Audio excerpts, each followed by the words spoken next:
One hopes that they come to it with a sort of fresh palette, so to speak. So there's not too many sort of preconceived ideas. No, they're bonkers, aren't they? They are bloody, bonkers. They're absolutely mad, the Targaryens. They're a right old bunch. And emotional. They're so emotional. Yeah. And they can't talk to each other.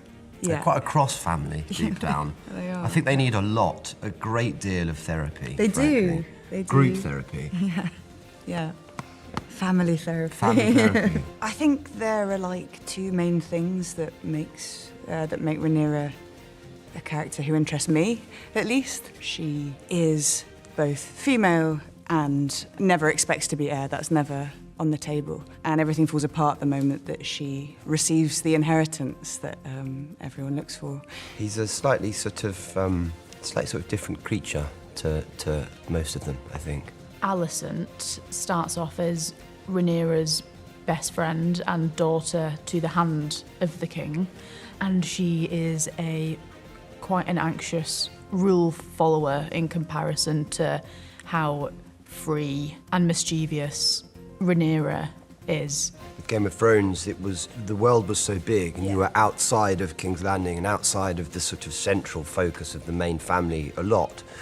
Whereas this is a bit more sort of insular, I think, and there are more dragons in it, for one thing.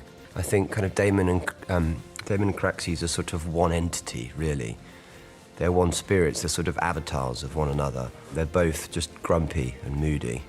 So I do think there's a kind of weird, symbiotic, sort of molecular thing that goes on. That show was its own entity, it was a cultural phenomenon in many ways, and it was its own independent thing, and this is a new independent thing. And it's a different story with different actors, with sort of different people making it, with the same ambitions, but it will be different. But obviously the way we're telling it is the bit we'd like to keep secret, and the sort of the elements of it, the bits of the story that we're focusing on, and the characters' perspective, because that's what's sort of different from the book, isn't it? It's the perspective of our show is slightly different.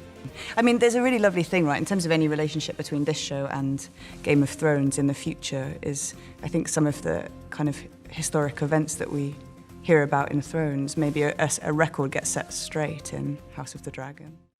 Welcome back, everyone. This will be my brand new Game of Thrones House of the Dragon trailer video. There are a bunch of new Easter eggs that they dropped. They talk about their characters, so we'll break it all down. I will be doing videos for all the episodes, just like I did for the main show back in the day. This teaser trailer mostly features the main characters, and there are a ton of main characters, but what I would describe as the most important characters for the story in the two different factions of the Dance of the Dragons Targaryen Civil War. The Blacks and the Greens, led by Rhaenyra and Alicent on both sides. And just like Matt Smith says during this trailer, they will tell the story in a very different kind of way. There was a separate preview they dropped with scenes of the younger versions of characters. I'll point that out when we get to that part of the video a little bit later. But probably one of the biggest new things that they released here is King Jaehaerys I and his family during the Great Council in the year 101 at Harrenhal. That's basically what's happening here. You're looking at King Jaehaerys, the person who was king of Westeros before Paddy Considine's Viserys I Targaryen, who you see in most of the other trailers. What's happening here is that they're actually getting ready for the Great Council to decide that Viserys I Targaryen is going to be the next king. Because technically, according to the rules of succession that they had set up at the time, he was not meant to be the next in line.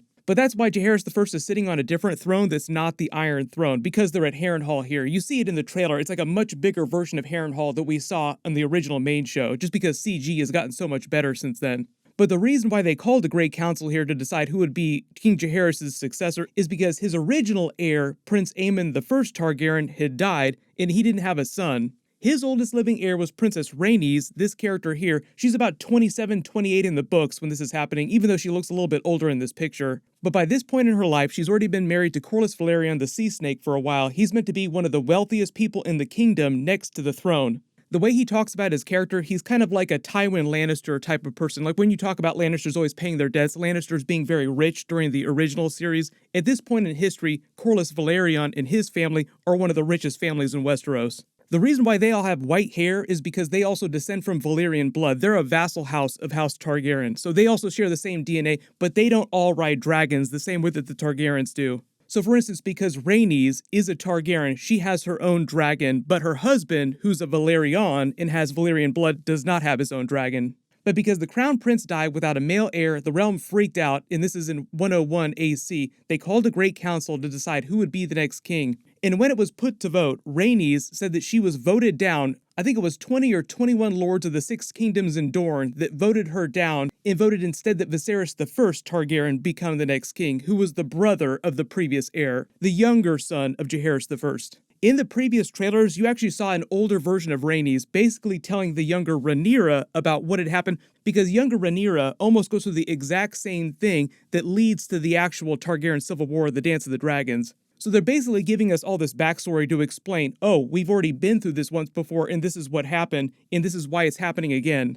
The cloak that she's wearing here also has the symbols of all the great houses of Westeros on it, just to hammer home the idea that they all swear fealty to her and support her claim to the Iron Throne. But what happens is a little while after this, the king winds up getting remarried to her best friend growing up at court, who's also much younger, and she bears him a son. That's where you get to the start of the Dance of the Dragons, because the new queen, Alicent, says that her son has rights to the Iron Throne and her claim is better than Rhaenyra's claim to the Iron Throne, right after the Lords of the Realm had basically sworn fealty to her, supporting her claim. All the great houses of Westeros didn't split into the different factions of the Civil War, the Blacks and the Greens, until after a great tournament to celebrate the 5th anniversary of the king's remarriage to Alicent. And the reason why they called them the Blacks and the Greens is because Princess Rhaenyra and Queen Alicent came to the tourney wearing a black gown and a green gown. But remember, this is the younger versions of the characters, so like the actual Targaryen Civil War, the Dance of the Dragons, didn't start till a little bit later, so it took a while for this to all spin up behind the scenes. But that's what Matt Smith is talking about when he says that they tell the story in a very different kind of way than they told the story from the original Game of Thrones show. The funny thing, too, is that Rhaenyra and Alicent both named their eventual sons, who became heirs to the Iron Throne at different points in the timeline, Aegon. Aegon was a very popular name in the Targaryen family because Aegon the Conqueror was so famous. Aegon the Conqueror is about 300 years ago, so about 100 years have gone by since Aegon the Conqueror.